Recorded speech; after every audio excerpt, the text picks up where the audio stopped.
Well, time now for our Entre Nous segment. And 20 years ago today, a 19-second clip was uploaded to a website that would, in just a few years' time, revolutionize the internet.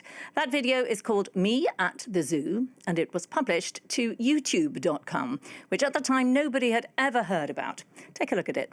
All right, so here we are in front of the elephants. The cool thing about these guys is that they have really long fronts, and that's cool.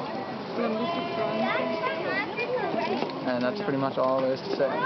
Well, since then, YouTube has, of course, grown into an internet behemoth with more than 1 billion hours of videos watched every single day.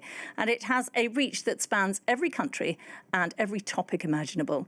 Well, to discuss this anniversary, let's bring in Wasim Cornet, who joins us now from Los Angeles. Wasim, how did YouTube get its start then? Well, believe it or not, YouTube was initially conceived as a dating website. The idea was for users to upload videos to introduce themselves to potential partners. The tagline at the time was embarrassingly bad. It was tune in, hook up. The three founders of YouTube, Chad Hurley, Steve Chen, and Jawad Karim, did have a hard time getting people on board, however. Now think back to 2004, the year before YouTube launched. It was the year that Janet Jackson had that wardrobe malfunction at the Super Bowl, or the year the Indian Ocean tsunami killed hundreds of thousands of people. Now those were all videos that were shown on news broadcasts around the world for several days.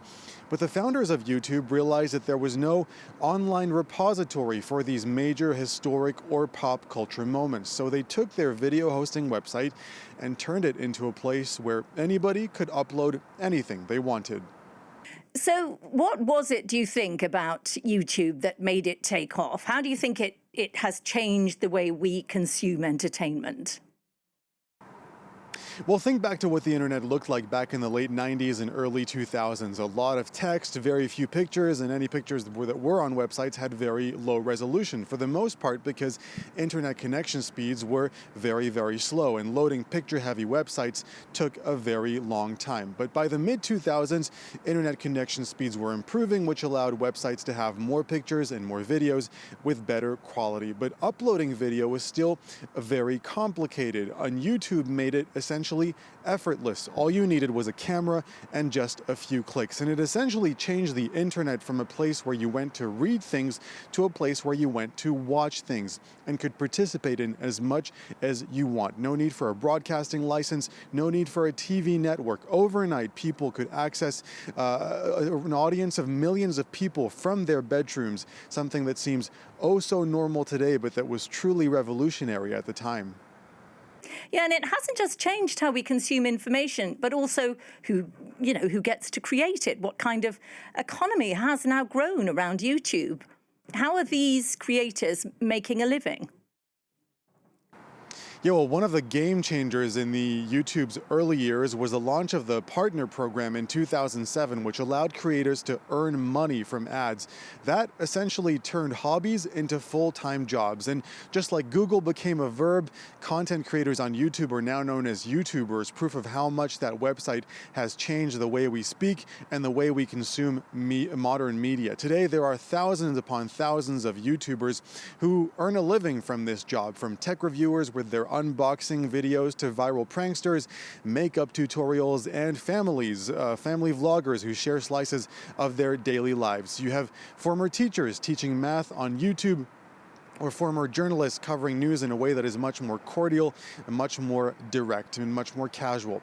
YouTube has turned some of them into actual celebrities. You have the Ace family, for example, who turned their vlogs into brand deals and real estate ventures. You have Mr. Beast, the world's most subscribed YouTuber, who created a reality show called Beast Games. It debuted on Prime Video back in December, quickly becoming the platform's most watched unscripted series and generating over $100 million in profits. And then, of course, in France, there's Hugo Décrypte, who at 18 years old began breaking down news events into short videos specifically made for a younger audience. That made him extremely popular, even granting him access to an interview with French President Emmanuel Macron back in 2023, and a year later with Ukrainian President Volodymyr Zelensky. Goes without saying that many of these career paths were absolutely unimaginable 20 years ago. Last question, Wasim. I just wondered, YouTube's influence goes way beyond its creators. It's also changed the way we get our news now and the way we understand the world. What impact do you think it has had on journalism, on politics even? Yes, because YouTube isn't just about cat videos. It's become one of the most powerful places where people come to understand global events and understand them in real time. Think back to 2011, the Arab Spring. Protesters were uploading videos straight from the streets of Cairo, of Tunis, of Damascus, and suddenly the whole world was seeing what they had to say without a filter and without a news anchor in between. Since then, we've seen these events happening time and time again, from the protests of Black Lives Matter here in the United States to the uprising in Iran, to the war on Gaza. YouTube has become a frontline witness. You have citizen journalists uploading raw, unedited, unscripted footage for the world to see, instantly accessible to millions. Footage that sometimes wouldn't have made it on to mainstream broadcasts. And that kind of access gave a voice to communities who were often left out of traditional media. It also forced legacy outlets just like ours to adapt, to move faster, to be more transparent, and to engage with our audiences in different and new ways. And it's also allowed independent journalists to break free of that newsroom model. Think of Johnny Harris, for example. He left a major news outlet and built a huge following on YouTube with explainer videos, documentaries, and deep dives. His work is very much still journalistic, but it lives and thrives on YouTube. But allowing anyone to upload anything does come with some risk. YouTube has faced a lot of criticism over the years. Its algorithm has been accused of pushing people toward conspiracy theories, misinformation, and extremist content. People can easily fall into echo chambers or get served content that is more designed for engagement than the actual truth. The platform has responded. They've promoted verified sources. They've started labeling state-affiliated media and removed some of that extreme content. But even now, there remains a very fine line between free speech and content moderation. So 20 years later, YouTube isn't just a place for pranks or music videos or pop culture moments. It's a global news distribution media. It's changed the way we report as journalists, the way we watch as viewers, and in many ways, the way we form our opinions. Wasim Cornet there in Los Angeles, looking at the very short but hugely impactful history of YouTube.